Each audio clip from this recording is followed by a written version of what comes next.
सभी सनातनी भाइयों को राधे राधे।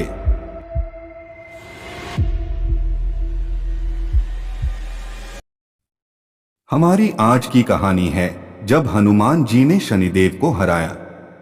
तो चलिए जानते हैं कि आखिर ऐसा क्या हुआ जिससे कि हनुमान जी के समक्ष शनिदेव को हार का सामना करना पड़ा।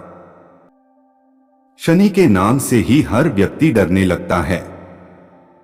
शनि की दशा एक बार शुरू हो जाए तो 7.5 साल बाद ही पीछा छोड़ती है। लेकिन हनुमान भक्तों को शनि से डरने की तनिक भी जरूरत नहीं। शनि ने हनुमान को भी डराना चाहा, लेकिन मुंह की खानी पड़ी। आइए जाने कैसे। पवन पुत्र हनुमान कहते हैं कि मैं एक बार संध्या समय अपने आराध्य श्री राम का स्मरण करने लगा था, तो उसी समय ग्रहों में पाप ग्रह मंद गति सूर्य पुत्र शनि देव पधारे। वह अत्यंत कृष्ण वर्ण के भीषणाकार थे। वह अपना सिर झुकाए हुए थे। शनि जिस पर अपनी दृष्टि डालते हैं उसका सर्वनाश होना निश्चित है।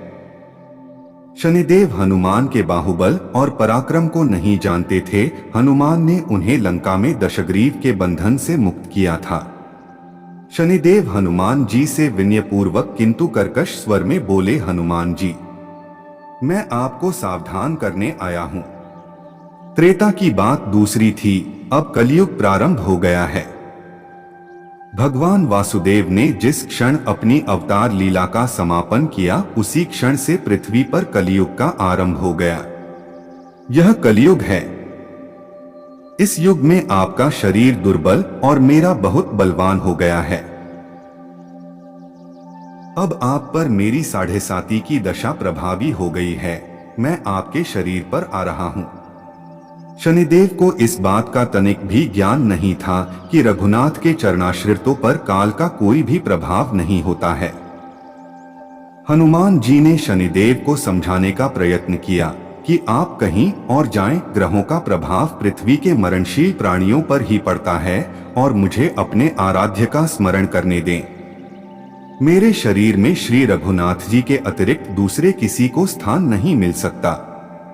लेकिन शनिदेव को इससे संतोष नहीं मिला। वह बोले, मैं सृष्टिकर्ता के विधान से विवश हूं। आप पृथ्वी पर रहते हैं, अतः आप मेरे प्रभुत्व क्षेत्र से बाहर नहीं हैं। पूरे 22.5 वर्ष व्यतीत होने पर 7.5 वर्ष के अंतर से 2.5 वर्ष के लिए मेरा प्रभाव प्राणी पर पड़ता है, किंतु यह गौण प्रभाव है। आप पर मेरी 7.5 आज इसी समय से प्रभावी हो रही हो। मैं आपके शरीर पर आ रहा हूं, इसे आप टाल नहीं सकते। फिर हनुमान जी कहते हैं, जब आपको आना ही है तो आइए, अच्छा होता कि आप मुझ वृद्ध को छोड़ ही देते। फिर शनिदेव कहते हैं, कलयुग में पृथ्वी पर देवता या उपदेवता किसी को नहीं रहना चाहिए। सबको अपना आवास सूक्ष्म लोकों में रखना चाहिए। जो पृथ्वी पर रहेगा वह कलयुग के प्रभाव में रहेगा और उसे मेरी पीड़ा भोगनी पड़ेगी। और ग्रहों में मुझे अपने अग्रज यम का कार्य मिला है।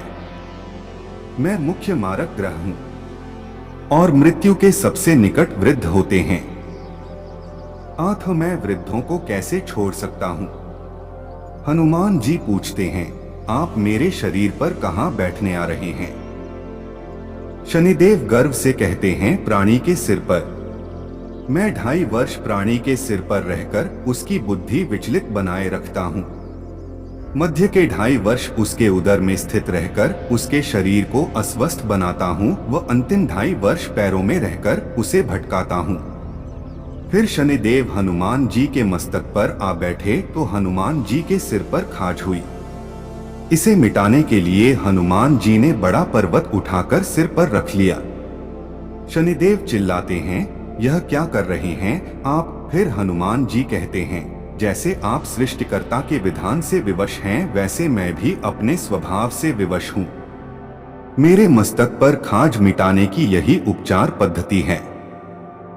और आप अपना कार्य करें और मैं अपना कार्य। ऐसा कहते ही हनुमान जी ने दूसरा पर्वत उठाकर सिर पर रख लिया। इस पर शनिदेव कहते हैं, आप इन्हें उतारिए, मैं संधि करने को तैयार हूँ। उनके इतना कहते ही हनुमान जी ने तीसरा पर्वत उठाकर सिर पर रख लिया तो शनि देव चिल्लाकर कहते हैं, मैं अब आपके समीप नहीं आऊंगा।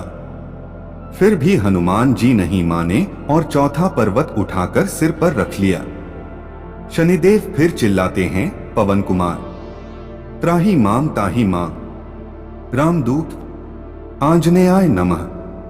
मैं उसको भी पीड़ित नहीं करूंगा जो आपका स्मरण करेगा। मुझे उतर जाने का अवसर दें। हनुमान जी कहते हैं, बहुत शीघ्रता की, अभी तो 5वां पर्वत शिखर बाकी है। और इतने में ही शनि पैरों में गिर गए और कहा, मैं सदैव आपको दिए वचनों को स्मरण रखूंगा। आघात के उपचार के लिए शनिदेव तेल मांगने लगे। हनुमान जी तेल कहाँ देने वाले थे, वही शनिदेव आज भी तेलदान से खुश होते हैं। इस प्रकार शनिदेव का कहानी का अंत होता है। हम ऐसी ही पौराणिक कथाओं की वीडियो लाते हैं जिसमें ज्ञान का भंडार होता है। ऐसी ही पौराणिक रोचक कथाओं के लिए हमारे चैनल को सब्सक्राइब करना ना भूले और साथ ही बेल आइकन को दबा लें ताकि आने वाली हर वीडियो आप तक पहुंच सके। और अगर आप भी सच्चे मन से हनुमान जी को मानते हो और आप भी हनुमान जी के भक्त हैं तो कमेंट में जय श्री राम जरूर लिखें। हम फिर हाजिर होंगे ऐसी ही एक और नई रोचक पौराणिक कहानी के साथ। तब तक आप हंसते रहिए, मुस्कुराते रहिए, स्वस्थ रहिए और हमें दीजिए इजाजत। नमस्कार।